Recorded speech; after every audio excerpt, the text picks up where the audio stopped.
Hey, we're live. Welcome to Supercharged Fridays. This is week 57. How are you guys doing? I hope everyone's well. I know it takes a few seconds for LinkedIn to know we're live. If you're watching us, give us a little love so that the algorithm knows and lets everyone know. And then, we come in and we have a party. If we've not met before, my name is Sonal. I'm a career strategist. It's 2 p.m. in Brussels. It's 8 a.m. on the East Coast, where Jack is. You can Yes. see I have a special guest with me today, the Yes. one and only Jack Kelly. Yes. Thank you. Jack, Thank you for having me on. oh my gosh, thank you. You're amazing. It's an honor. I am glad we're doing this, and we have so much stuff to talk about today, which is the good, the bad, and the lots of ugly. I'm ready.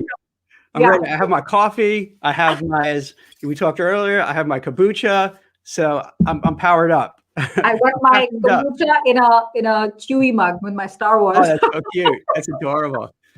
Awesome. So Jack, we're gonna get going, and we have so much to talk about. But before we do that, um, for people who may not be familiar with you, why don't you sort of give us a bit of an idea of your backstory and how you stumbled upon recruiting? So now it's so funny. Most people, they don't, when they're kids, they don't grow up saying, I'm going to be an astronaut. I'm going to be a doctor, a fireman, a recruiter. No, it doesn't work that way. The recruiter's not in it. Most recruiters, and I'm going to get a lot of hate for this, a lot of recruiters, they fall into it. It's Yeah. like they try a whole bunch of stuff, fail at a whole bunch of stuff, and recruiting is on that line of trying different things. For me personally, that kind of happened, but failing at a whole lot of other things. But then also, I always wanted to have my own business. I'm not really sure why, but I know I did Mhm. when I was a young kid. I think maybe because my parents were teachers and they were always complaining and always unhappy and always were like, I'll say even a little resentful, feeling, hey, if we were in the private sector, it'd be so different. So maybe it ingrained in me, hey, all right, so maybe being a teacher is not a good thing. Maybe being a business person is a good thing. And for recruiting, um, long story short, I had someone ask me, would I be interested in recruiting? I had no thought of it whatsoever. But then I thought about, wait a minute, this is something I can make a business out of. Talk about, how we always talk about networking, Sunil. Yes. So there's a guy who I work with who just happened to have a buddy who he grew up with that ran a big New York City executive search firm. And he said, hey, Jack, why don't you meet with my friend Ed and see what he says? And So I you've met never done this sort of thing before? No, I've never done this before. I was going to a recruiter to get a job. And the recruiter was like, "Hey, Jack, you know what? You would be a good recruiter." And I'm like, "What are you talking about? That's not my thing." But then I mentioned, to this guy, and he introduced me to Ed, and I go into Ed's office, and it's a really nice office, and I knew by reputation they had a really good, shop.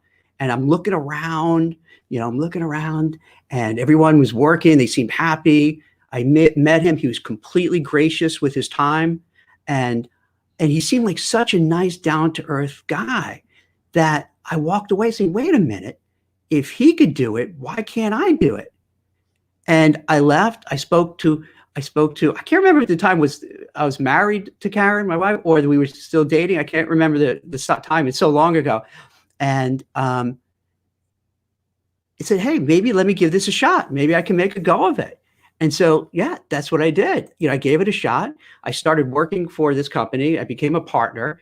And then after a while, for various reasons, I said, you know what? I'm going on my own and just Uh-huh. doing it myself. And Mhm. 20 years later, yeah, I've been running a search firm, running a business. And it's one of these weird serendipitous things that if it wasn't for a conversation, with a person, networking a little bit with that person, he turned me on to somebody to give me the idea, it would have happened. Okay. Wow. Which But relates I'm so glad. much to what we talk about with people and job seekers, how like these things happen by Yeah, just yeah, yeah. And what I like is you've done this a while. You've been around the block. And the other thing is that you did it for someone else first. You're like, I like this. yeah. And then you went on I would on your recommend that to anybody. Like if you wanted to start a business, don't just jump into it. Learn your mistakes from someone else Yes. figure it out, and then you know what's going on, and then you can kind of start it yourself. Agree, because it's a bit of a gamble otherwise, and Yeah. totally get that. So fantastic, Jack. That's a great backstory, and we're gonna get cracking. We have a friend in Finland who's freezing his tail off. So Jack, that's minus 32 Celsius. It's It seems bad. cold. It's bad. In That's cold. Jersey, I think we have Ken in here. Hey, Ken. LinkedIn user, please identify yourself. You're watching us with your husband. That's fantastic. It's a family show. I always say that.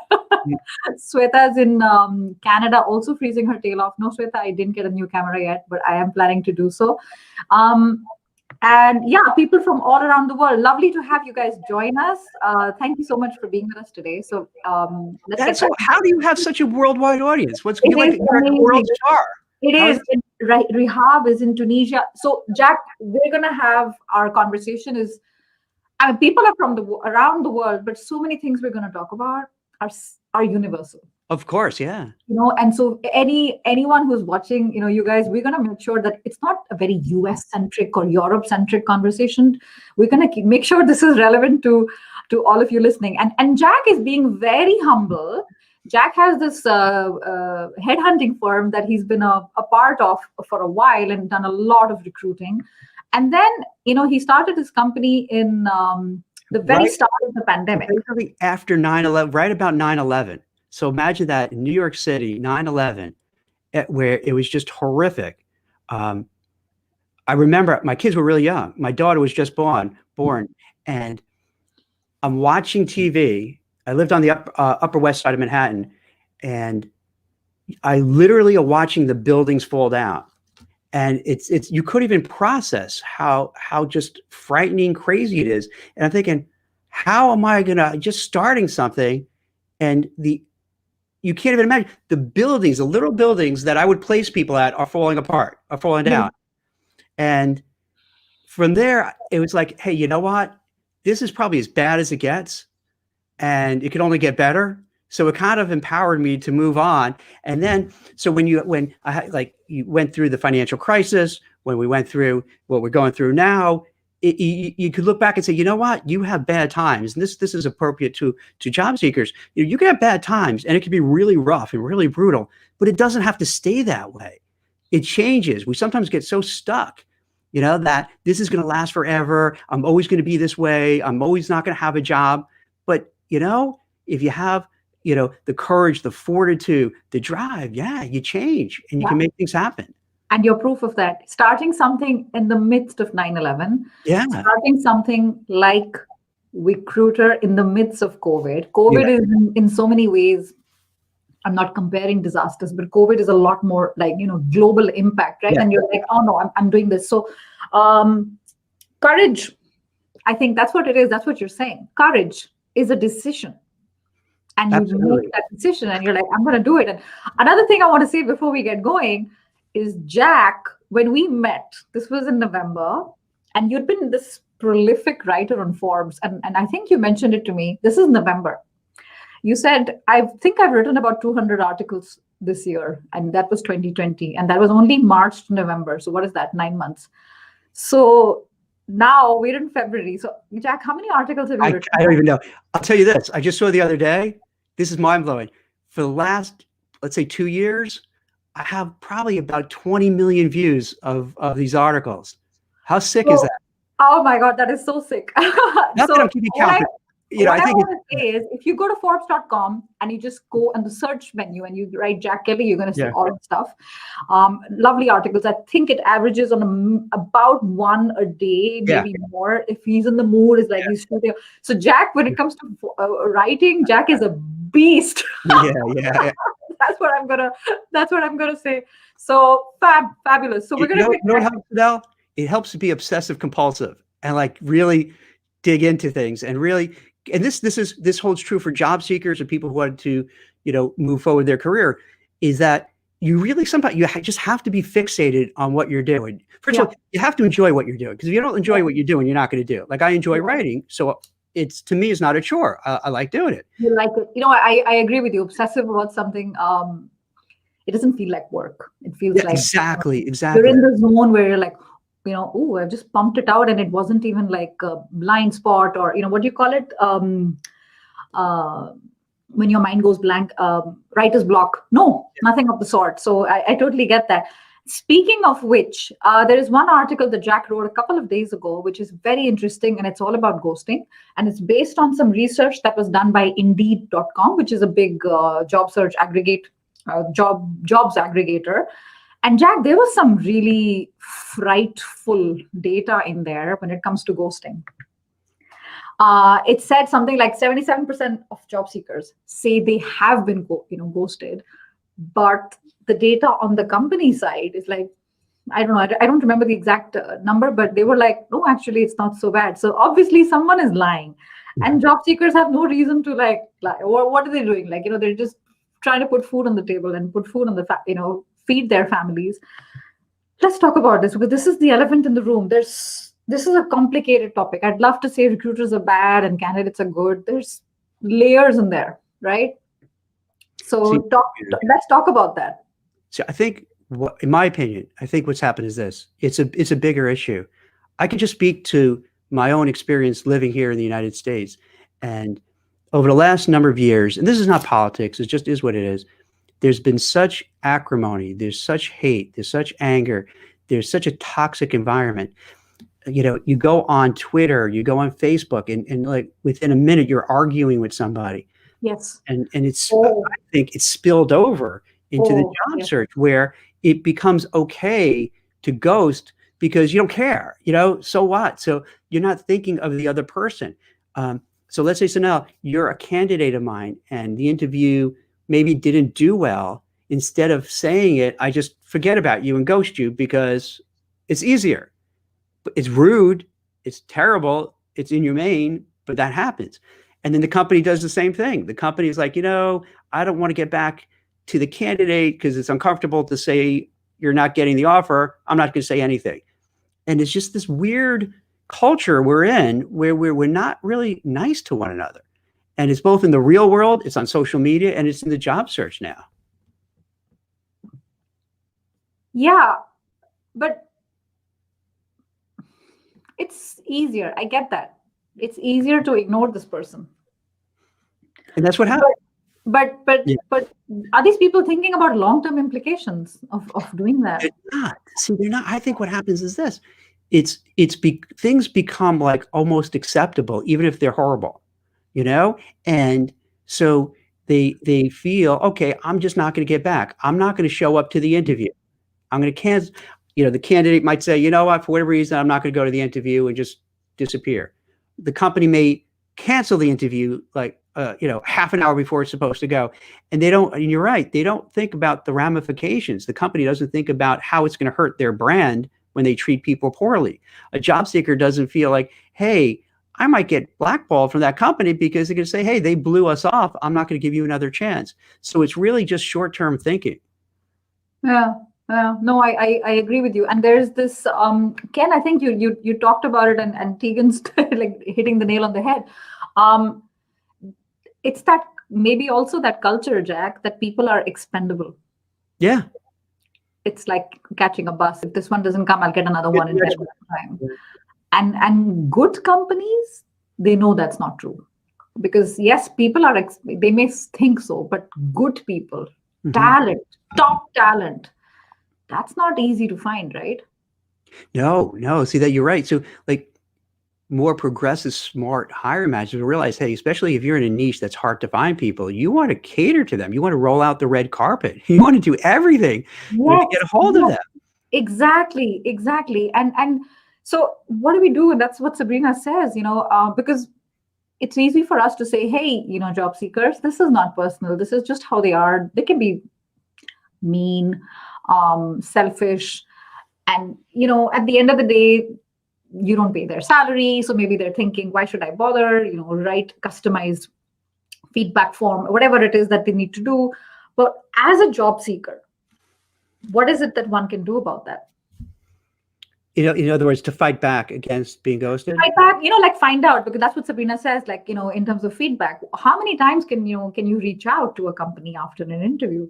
Because I have certain opinions on it, but it varies, right, from person to person. My overarching Hmm.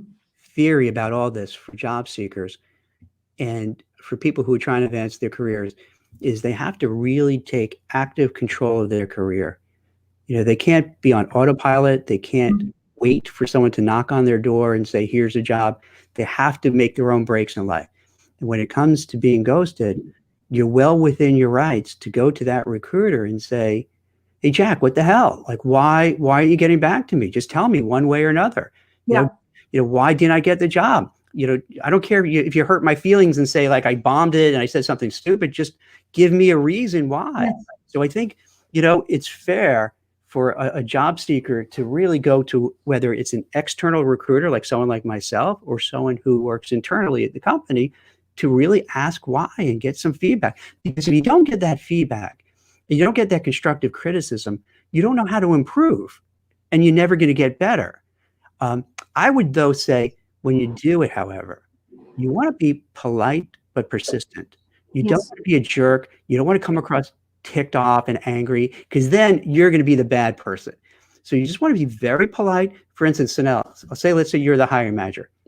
I would say, send you an email, text, call, just say, hey, I really enjoyed meeting with you. I love the job. I love the company. It sounded like we had a great rapport. Can you please just let me know how come I'm not moving forward? And if you don't want to, that's fine. My feelings won't be hurt, but I just really would appreciate the feedback so I'll know for the next time. So you can approach it in a nice way. And then by doing that, maybe you would tell me, you know what? You're not completely out. We have an internal, we're doing this. And then you're like, oh, okay. And you feel a little better. Your confidence isn't crushed because now you're like, I get it. So definitely advocate for yourself. You want to really stand up for yourself. Yeah, yeah. And you know what? So many times they are so inundated that they genuinely forgot to get back to you. It's not like a mean Yes. intentional thing, right? And my rule of thumb is something like 5 business days. You Yeah. meet, and the very next day, after meeting, it was great. I loved meeting you. This is what I loved about the job. Number one, number two, and great conversation. No response. Okay, 5 business days. Again, no response. 5 business days again, no response. Leave it. get the get Yeah. get the message. This is not going to work. Then we don't want to come across that, like that desperate boyfriend or girlfriend.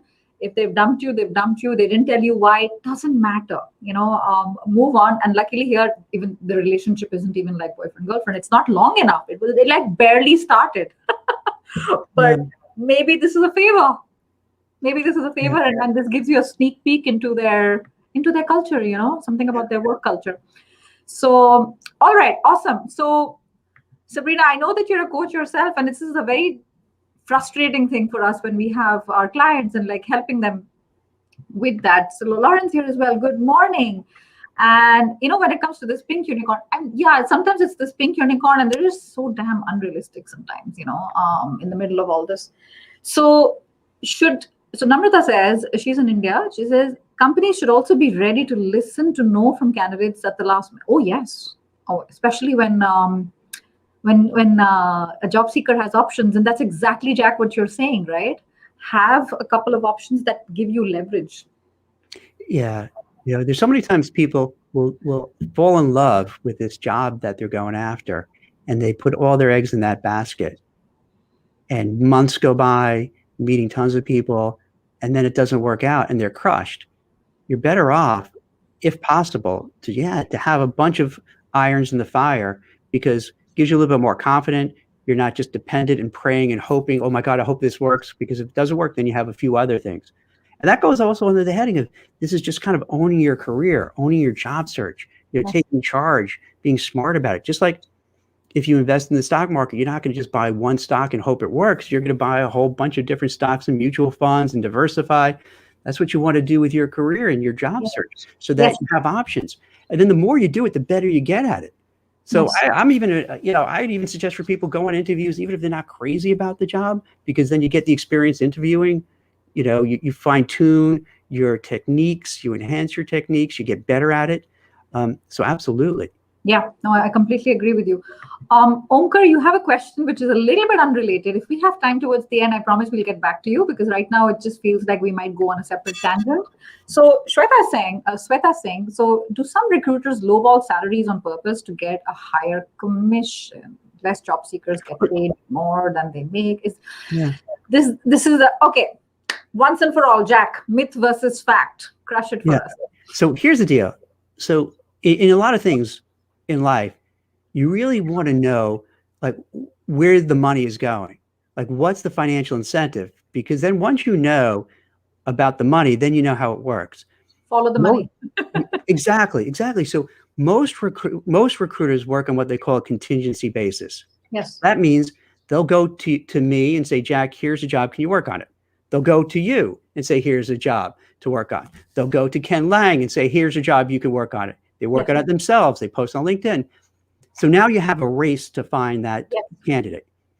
If you find the winning candidate, get them through and they get an offer, the placement fees are usually pretty nice. It could be 20 to 25%, or if it's like a C-suite job, it could be like 33% of the compensation. So we're talking about a lot of money. Yes. Now that you know, so the recruiter has a financial interest to make a placement because that's how they make their living. If they make a placement, they make money. If they don't, they spent all that time for nothing. If you have the right background and the right experience, that recruiter is going to love you and be all over you and do whatever it takes to get you the job. And it could be because they're nice and empathetic, but it could also be because they know if I could place it out, I'm going to make a lot of money on that placement. So I'm going to do whatever it takes. Conversely, if let's say someone like myself, I specialize more in placing people, what you call compliance. They're attorneys, risk, audit, anti-money laundering folks. And if there's a job seeker who is, let's say, in the fashion industry, in the music industry, and say, Jack, can you help me? I can't. I just don't know that space. I don't have contacts there. I don't have job recs there. So like, there's nothing I could really do. And I think that's where you hit this kind of conflict because a job seeker feels, oh, Jack, you're a recruiter. You can help me. Early on in my career, I would get that from all my like neighbors and stuff. They'd say, oh, can you help me with this, with that? And I would say, wait, I don't do that. And they get pissed off at me. They'll be like, why aren't you helping? You're a jerk, you know? And they couldn't grasp the concept like, okay, I specialize in one area. That's what I do. I could help that area, but I can't help with others. So I think a lot of the frustration job seekers have is they feel that a recruiter their job is to get them a job, but it's really not.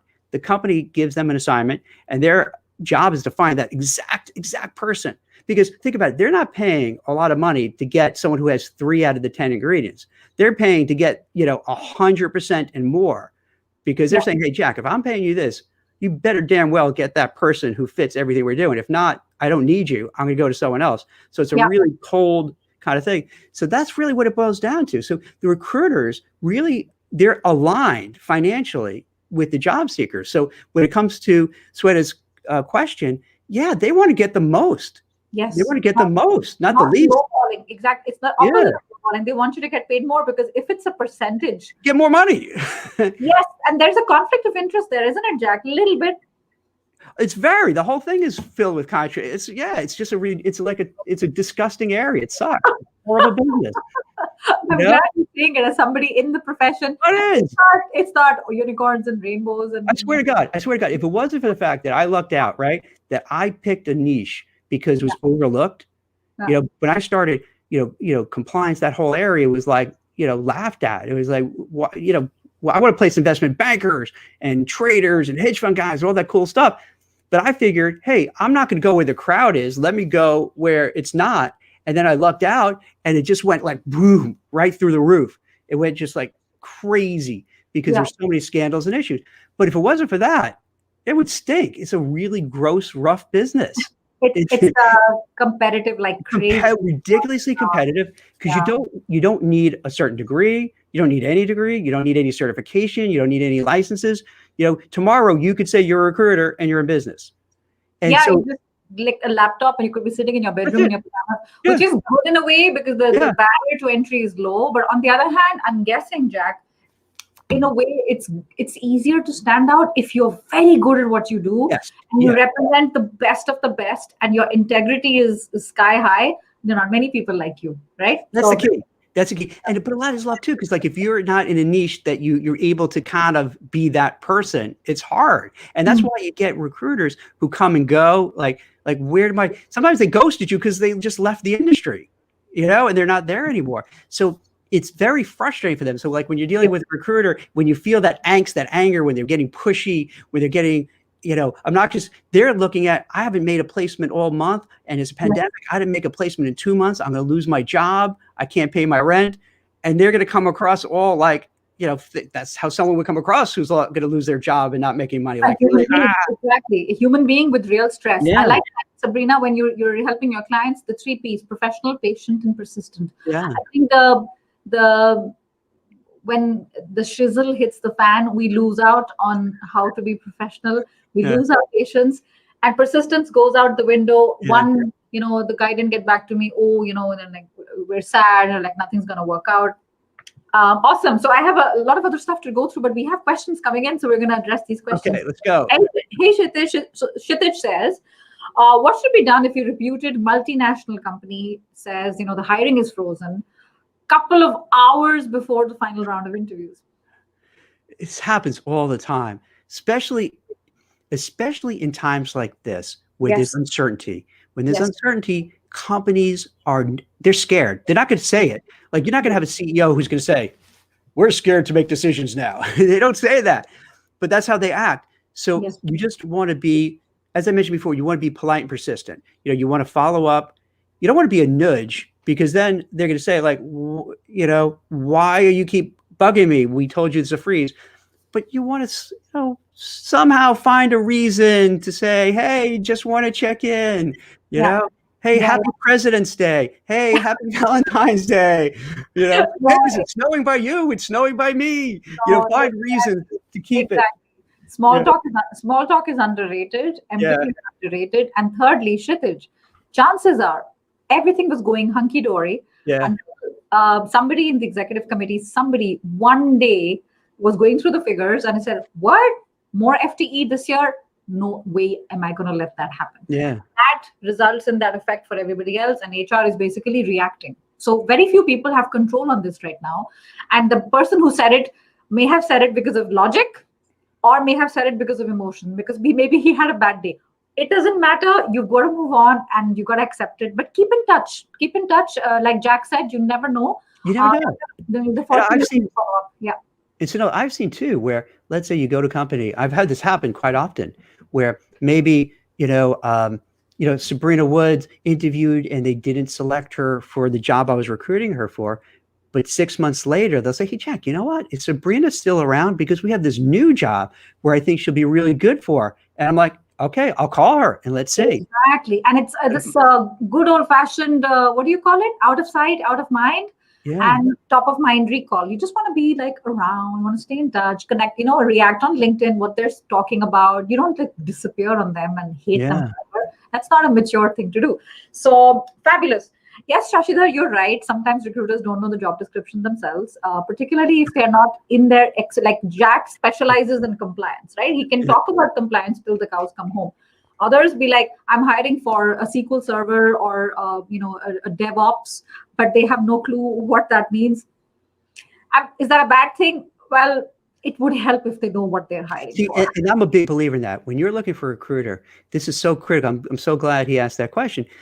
My opinion, I would try to find someone who's an expert in that space, because then they know it, they get it. They're going to know what you do. It's not awkward. Where you have now as a candidate, you have to educate the recruiter about what they do.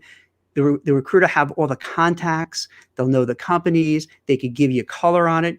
But if they're not an expert on it, it's kind of a waste of time a lot. Not all the time. Jack, it's difficult to respect people like that. I'm not even sure if they know what they're talking about. You know, and like Ken said, people are hiring not only for what they need now, not in the past, but also like Adina says, but also for what they're hiring in the future. Like they need to know what are the needs going to be in the future. The smart ones are doing it.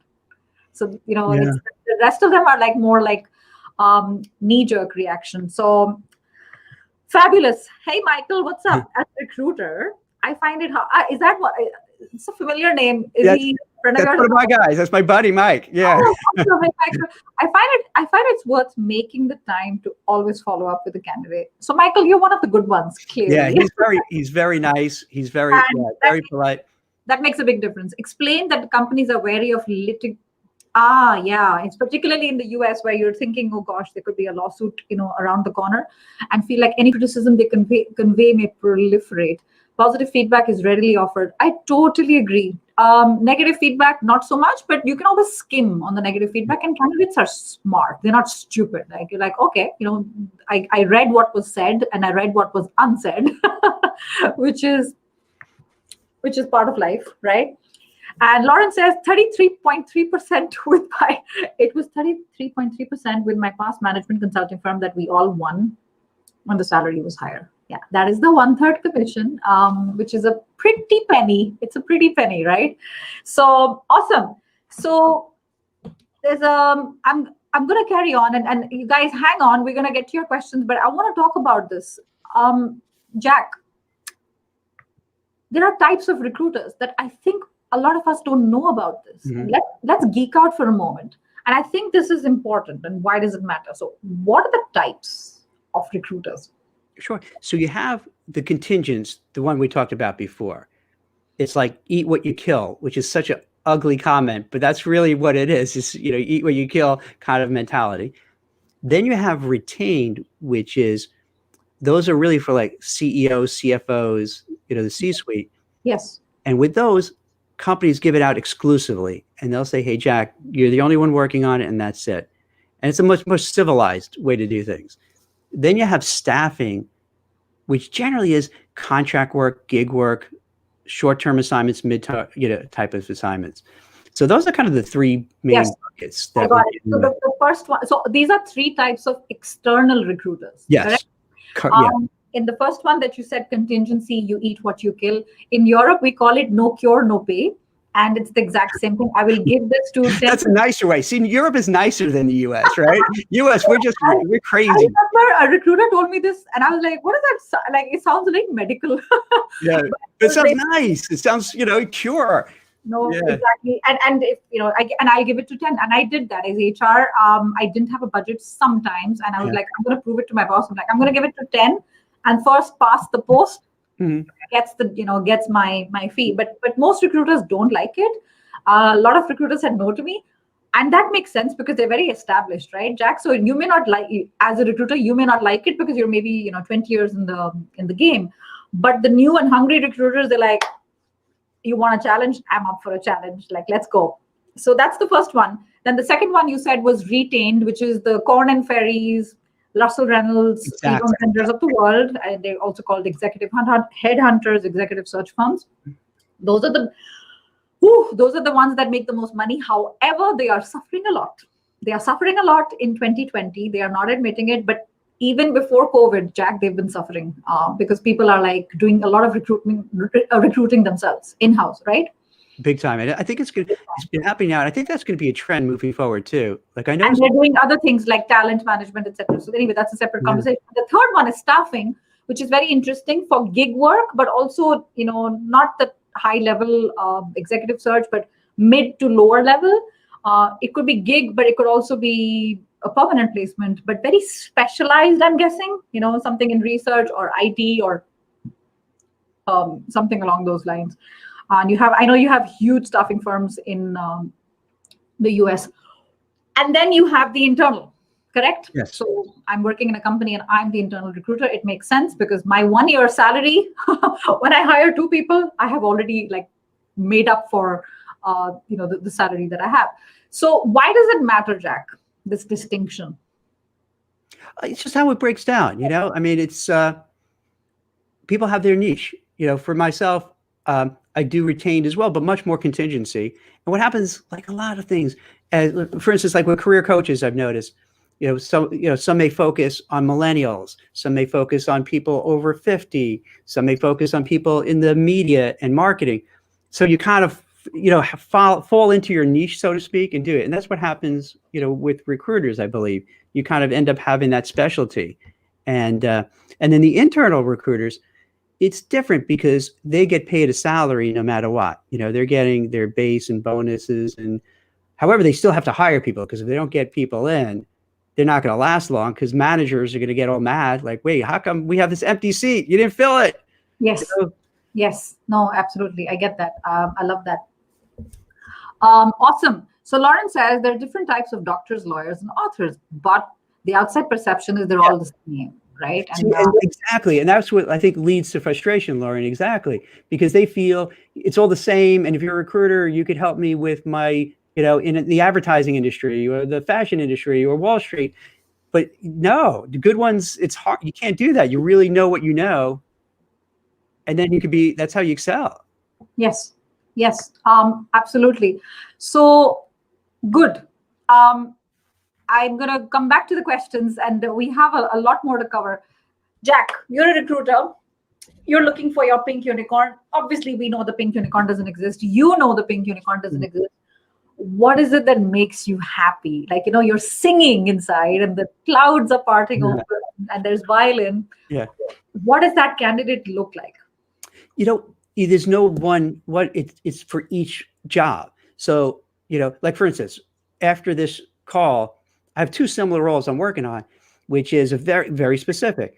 They're wealth management companies that manage money for like ridiculously wealthy people. You're talking like billionaires and multi. In Europe, we call them high net worth. Yeah, exactly. High net worth clients. Yes. And they're looking for kind of a legal compliance person who's going to watch over to make sure everything is okay.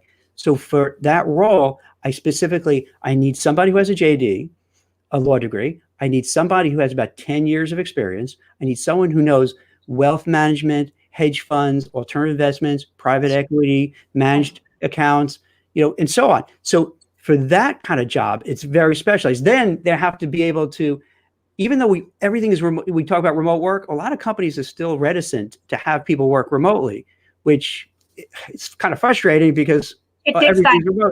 They've been shaken up, but they're not yet. It's not there yet. So a lot of times they want you in that specific area. Now, if it's New York City, a little easier because it's big, but when you get to smaller hubs, it's harder. So the perfect candidates are like when I get, the job description and they have like 20 bullet points and this person has like 20 of them, I'm like, yes. Yeah. And then when I talk to them and they're normal and nice and they have interpersonal skills, that's to me, like you said. Talk to us about that, because the hard skills, the technical skills are there, and that's definitely dependent on the job. Totally get that. What are some of the other skills that you feel the winning candidates have across the board when it comes to, those life skills, soft skills, interpersonal skills? What are some of those things that you see majority of companies looking for? The social skills, the interpersonal skills. Like in the example I was giving for these roles I'm working on, one of the key ingredients, not only do you tick off the list of all the hard skills, but they need someone who's going to deal with senior level executives at the company, senior level regulators, with the SEC and FINRA. So you need people, and this is not just for this, but generally, who could articulate well, they could speak well, they could, how some people can make relationships fairly easily, and others just are jerks and rub people the wrong way. So the rub the people the wrong way are just not. It's going to be hard. You really see that happening even at the first meeting, because the ones that are jerks, they reserve their jerkness for later when they get. You know what though? Like people hate, and I, as a recruiter, selfishly, I hate too when it's like 20 interviews going on for 4 months. But what happens if you do that after you meet with like 4, 5, 6 people over like 3, 4 months? It's hard to hide unless you're a psychopath. It's hard to hide, you know what I mean? Like those things, somehow it'll come out, you know what I mean?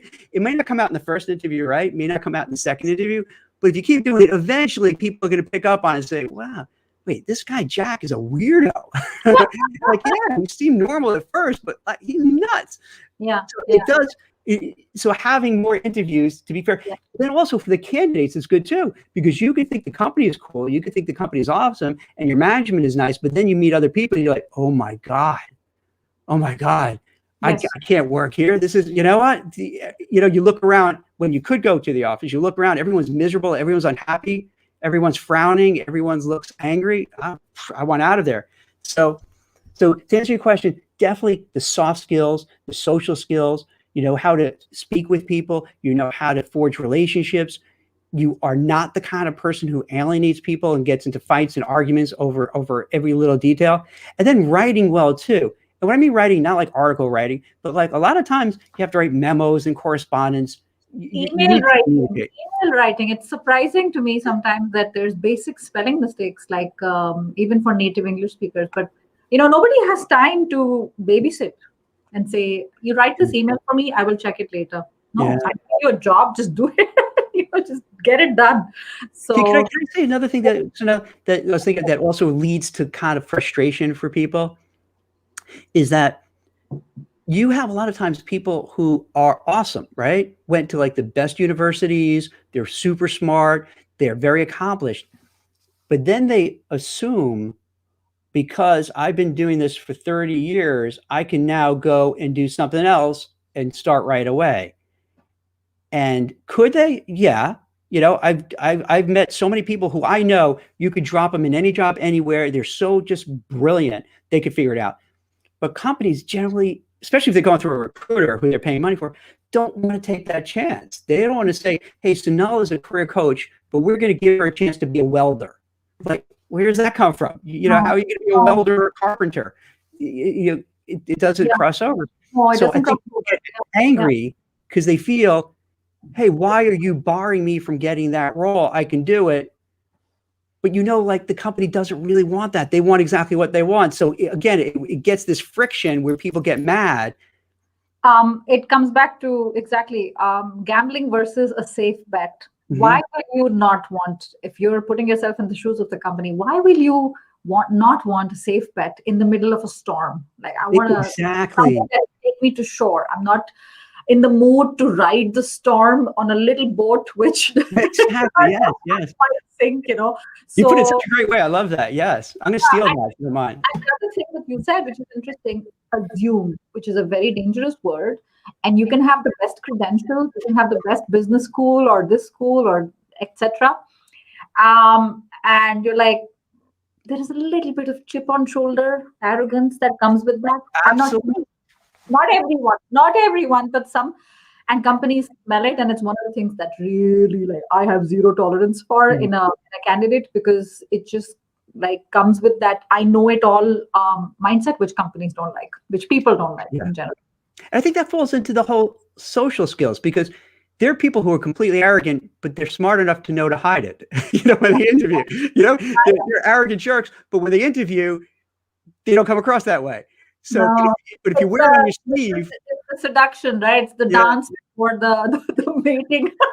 It's like your best behavior at the time. Yeah. So, Jack, I have a question from Arun here. So it's a very specific question for your industry. So I'm just going to stay on it for a minute, no more. Are banks open to hiring compliance specialists offshore for roles that were generally held onshore due to complexity of, certain roles? What do you think? Yeah, I've seen a lot. I've seen a big move. It used to be when I first started recruiting, everything was centered literally on Wall Street, near Wall Street. Then after 9/11, they're like, hey, we can't have all the buildings in one place. And they moved to Midtown. Yes. And then they went from Midtown to like Jersey City. Then they go from Jersey City to Dallas, to wherever, India, to Budapest, everywhere. Jersey City. Everywhere. So Arun, take a look, even if it's not remote, their facilities, if you look at any job, any career portal for Wall Street companies, it used to be you go and look and you see the job, New York, New York, New York, New York. Now you'll see like you name every single country is on there. So I would definitely look, if you're interested, go to the career sites of whatever, banks that you're keen on working on, and just see if they have one where you live. With remote work, it's so frustrating. Like we were just talking about it. Everyone says that's what's going to happen, but a lot of companies are still resistant. I would still try, though. I would still try and ask anyway, because eventually I think that's going to happen. So it's worth it to give it a shot. Yeah, good point. Yeah. And Namrata was saying, to people that when they reject you and you keep in touch, and she says, can you continue to like their stuff on LinkedIn if they're on senior leadership? I think, Namrata, you can go a step further. Don't just like it, but also comment. Comments are always superior to likes. Yeah. Right? Absolutely. To get you noticed. There's a funny story that Sabrina wants to share. I got a decline after a third interview. Then a few weeks later, I get a call. Their first choice candidate turned the job down due to salary. I was offered the job and said yes. Never burn bridges. Beautiful story, Sabrina. Absolutely. Absolutely. I love it that it comes from your experience. And it's funny because I was on a podcast last week and I literally mentioned the same thing. Fortune is in the follow-up. It's an expression that I don't know where I've heard it.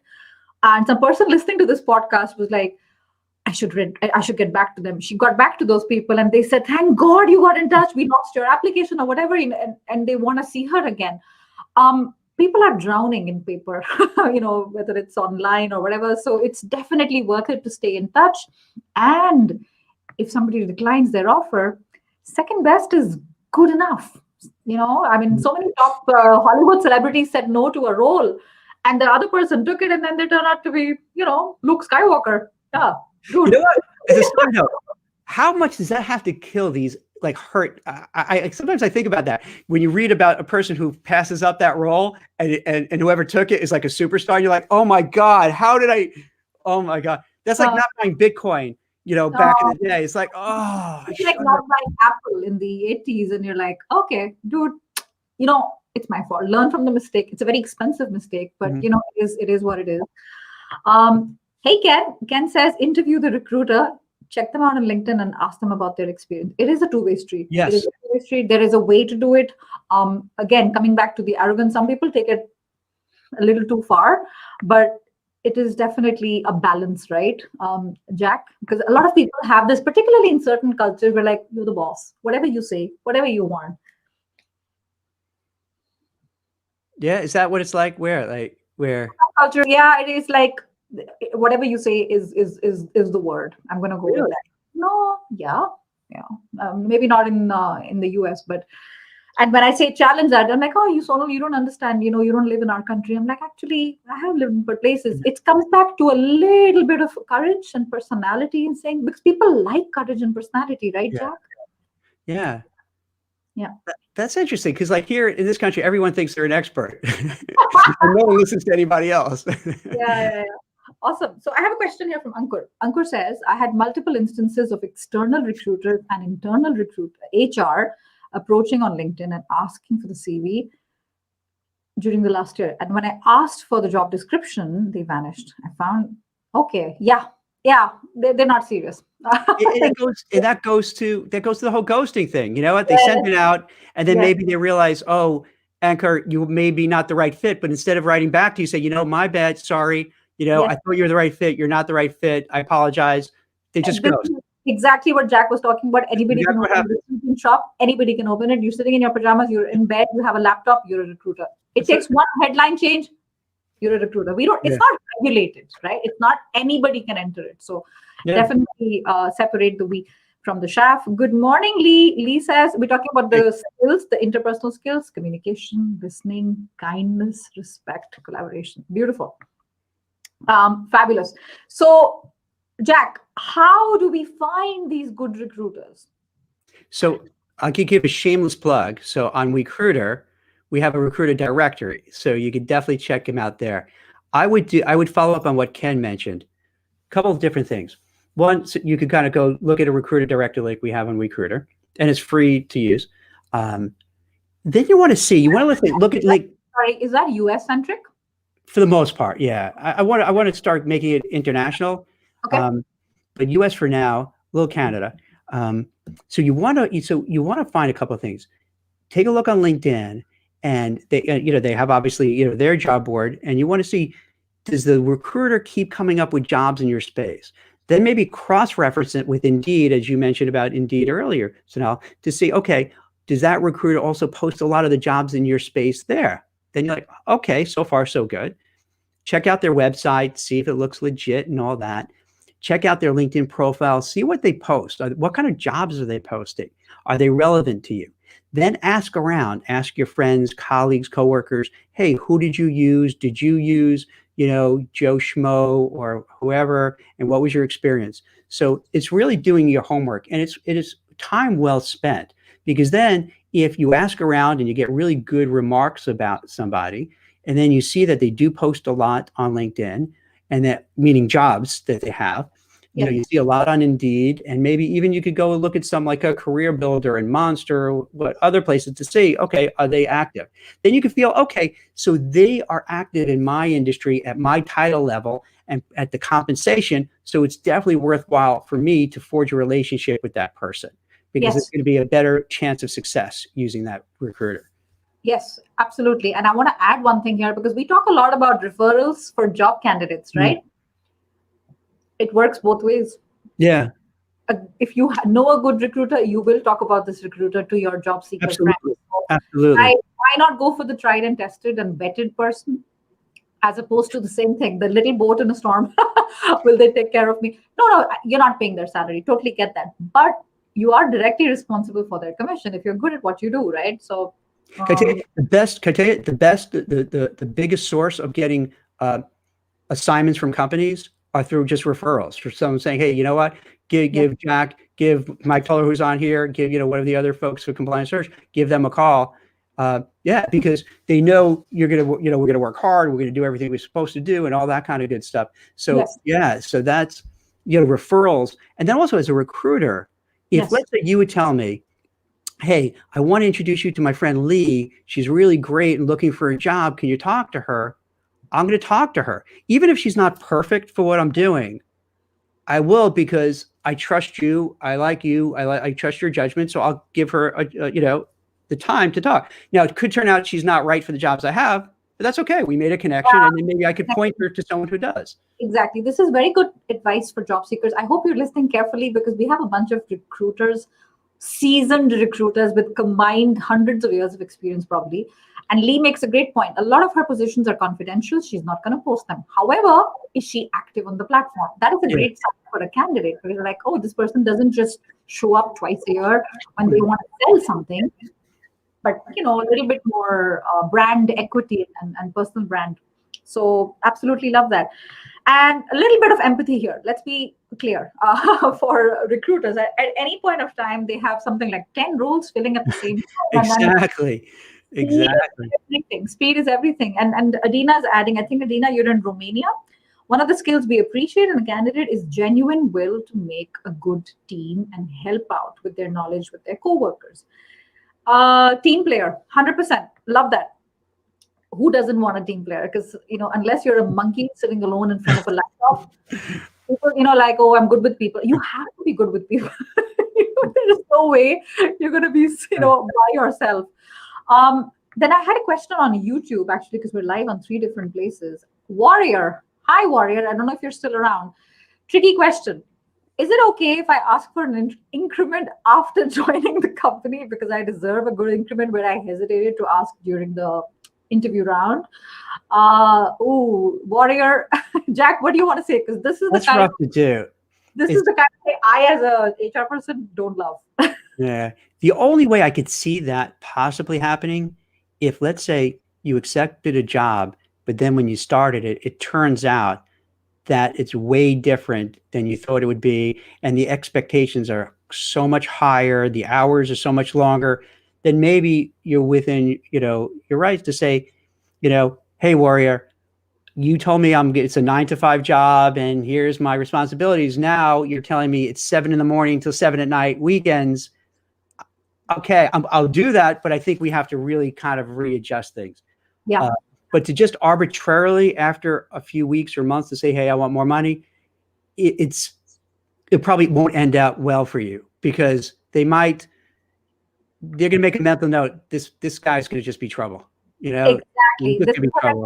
You know, you're going to always find honest advice here, Warrior, whenever you log in. We're not going to give you some answer just because it looks good on paper. The reality is you will look like a troublemaker. It's right. You're gonna like, you know what, this guy, because now in your mind, anything Warrior does moving forward, and no offense, Warrior, you know, because I don't want to mess with a guy whose name is Warrior, so I want to be nice.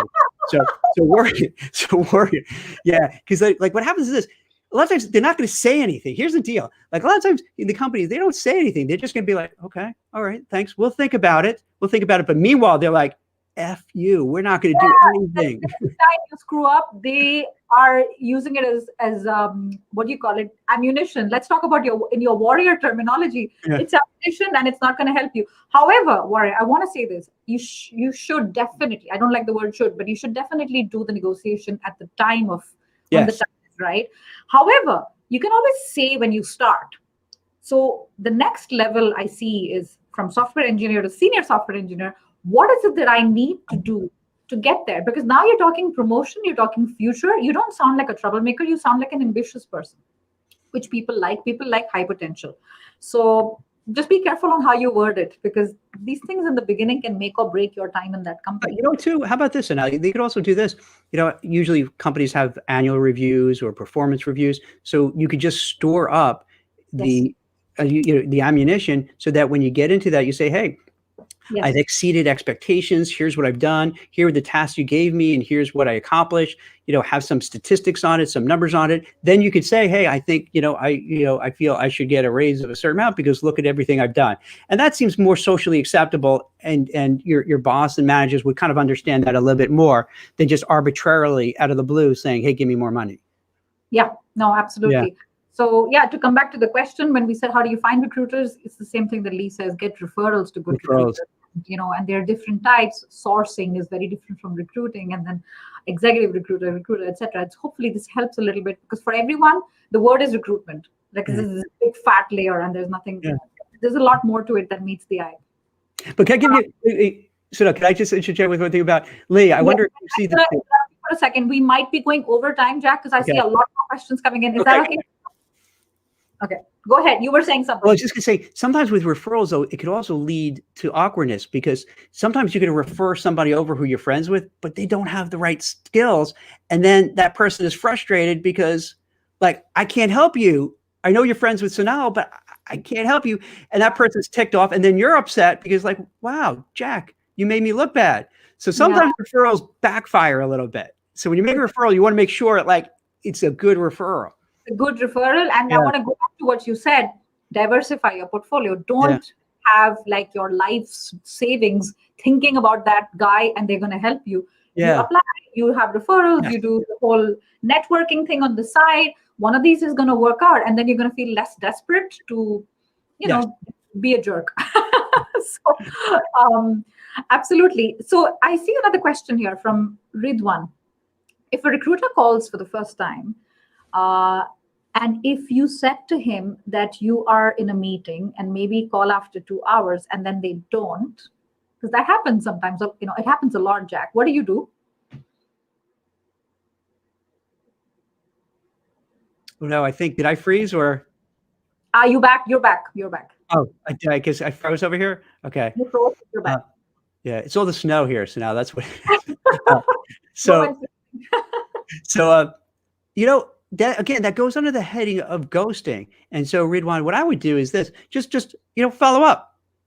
So if I were you, send a text, send a message, leave a voicemail, and say, hey, you contact me. I was in this really important meeting. I couldn't break away because my boss was, standing over my shoulder, or I was in a Zoom call with my boss. But I really want to talk to you. I really like the opportunity that you brought up. So could we reschedule it? Here's my availability. I'll work around your availability. Let's connect. So don't take it as even if they're blowing you off, treat it like this is still a legit opportunity, and don't give up on it. And then even if they don't get back right away, you could try a couple more times if you feel like, wow, this is a great opportunity. I want it.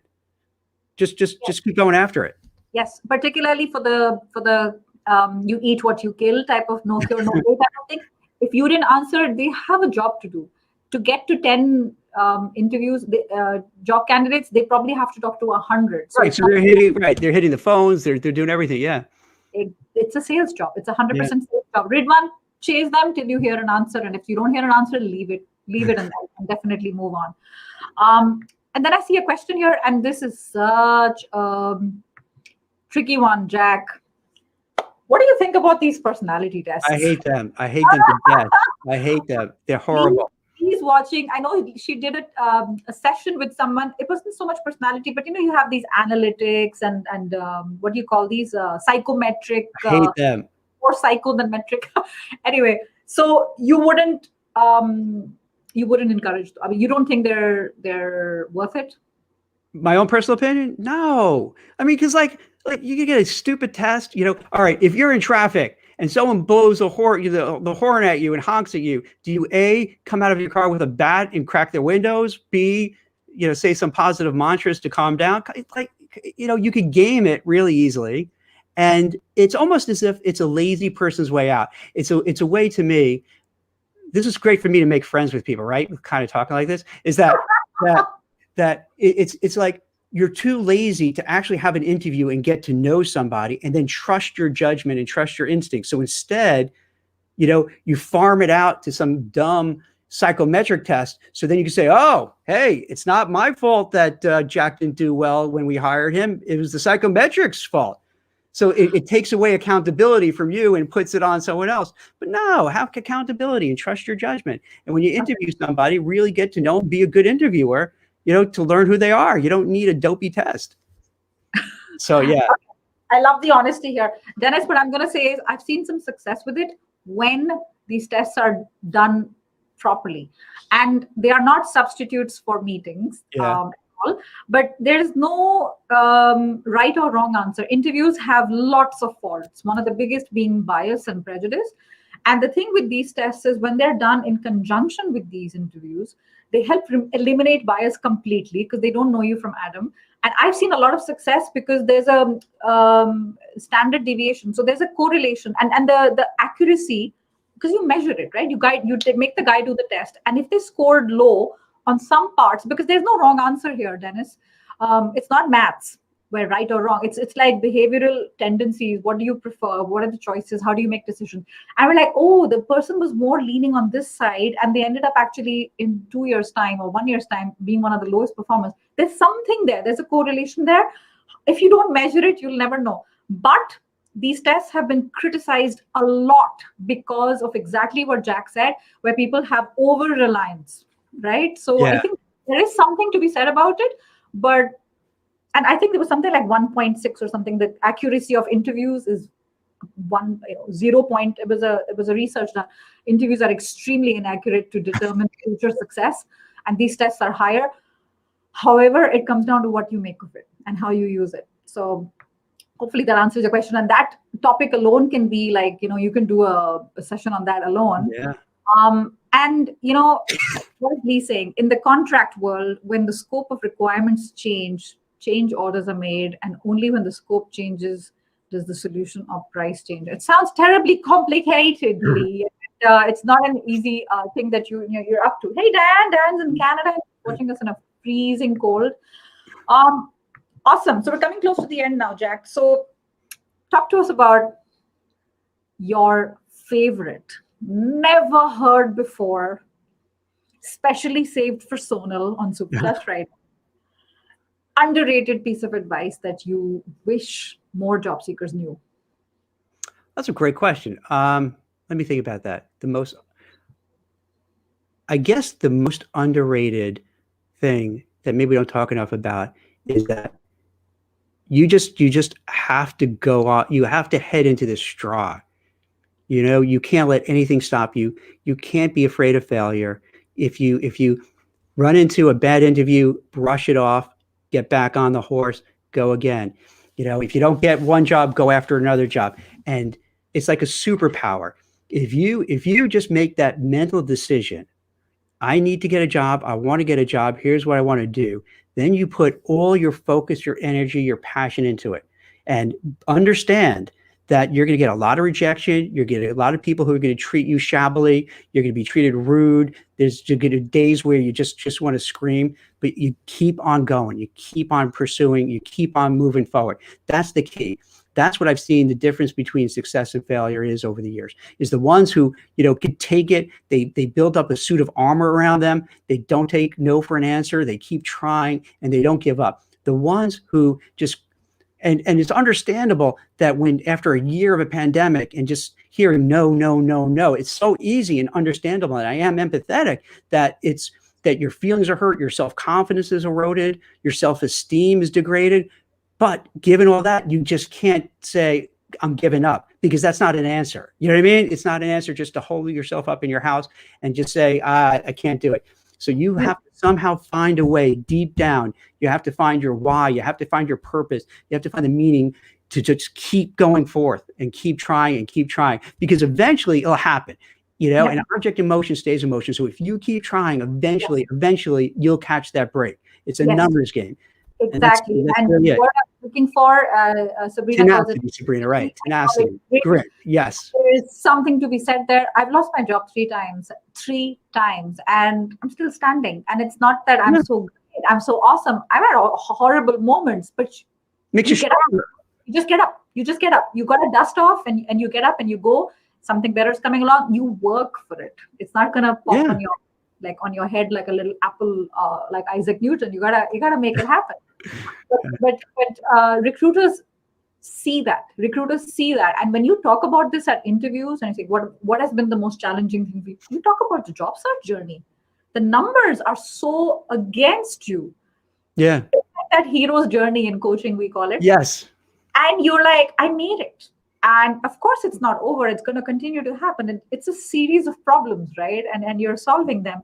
But if you're caught up in the middle and you give up, the best job search tips that Jack can tell you, and LinkedIn and all the technical things, and Indeed, it doesn't matter if your mindset is not of a winner.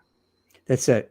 You have to have that persistence. You have to persevere. You have to have that mindset. I'm going to make this happen.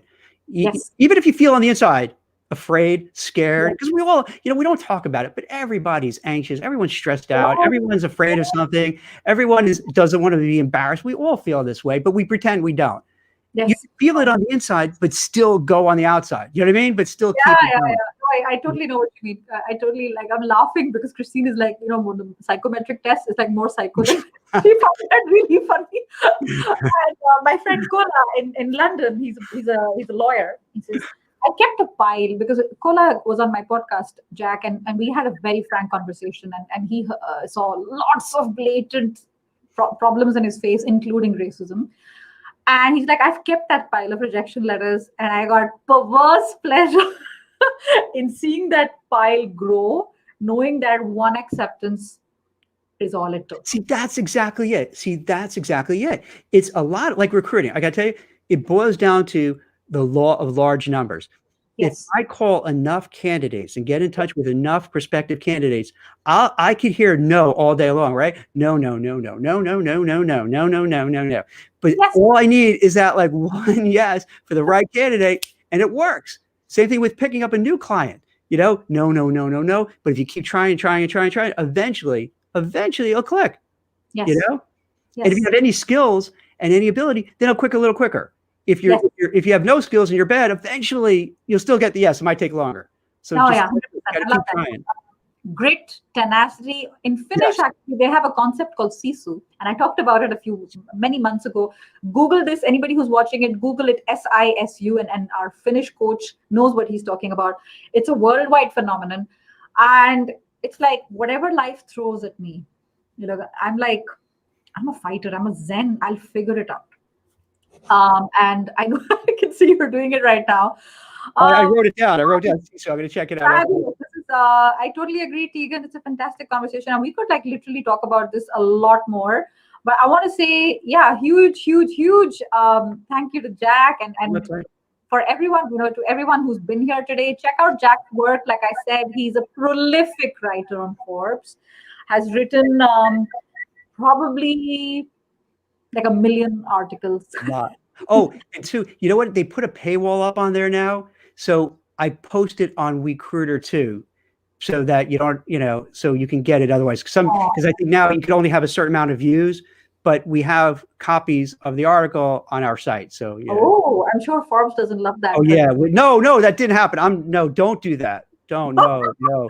So guys, I'm saying that's what you shouldn't do. You should not do that. You should not look at my site. Check out recruiter.com. You don't always have to pay for an article. The Harvards and the economists and the FTs of the world can do that. This is not the time to be charging for articles. I'm sorry, there's an ethical problem I have here. This is the time articles should be made free. Right, you would think so, right? Especially in this space, right? To help people out. Especially the year that we've had. So there's a ton of job search tips that Jack has, and I've read some of his articles in detail. And there was one article about how a woman went from gosh, Jack, do you remember? Yeah, Lisa Smith, right? So, Lisa Smith from whatever, I don't know, like 1,000 miles she drove, and she was yeah. treated like complete dirt. She got a job. She was very happy, but the whole process, we talked about it on LinkedIn Live with Michael Goldberg some time ago. So there's a lot of gem in the articles. And what I like is Jack is not one of those people who like writes because he just feels like writing. And it's, there is a point, Yeah. and Jack does not BS, right? He's going to say what he thinks. I'm sure you've seen that today on the LinkedIn Live. He's not going to be like politically correct and this sounds good. And no, you're going to, if you want some truth when it comes to job search, career success, etc., definitely check out Forbes. Oh, with the recruiter, take out the E in recruiter though. So that it's just WECRUITR. Oh, yeah, that's okay. Sorry about that. Yeah, but we do have recruiter.io with the E, you know? So when you so you mean it's this is the correct spelling? Yeah. So you know, with the startup, you don't have a lot of money, so I couldn't afford the E. So it's just recruiter without the E.com, and that's it. Yeah. Apologies for that. Recruiter without the E. Yes. If you're hanging out till the end, you got it right. If you didn't hang out till the end, hopefully you're watching the replay because you're going to go to some weird site, which is not right. So fantastic. Jack, thank you so much. Just hang on because I'm going to end the broadcast, but I'm going to keep you on for a minute. Okay. Thanks everybody. Take care of yourselves. Have a lovely weekend and see you next up. Jack, I'm just going to take 30 seconds here. Next week, we have a brilliant topic. We're going to speak with a very funny guy on LinkedIn. And the topic is how humor can be essential to your career success and how to have humor in your career. So very interesting. I've never done this sort of topic before, but join us next week. Okay. Take care, everyone. Have a good weekend. Thank you. Thanks.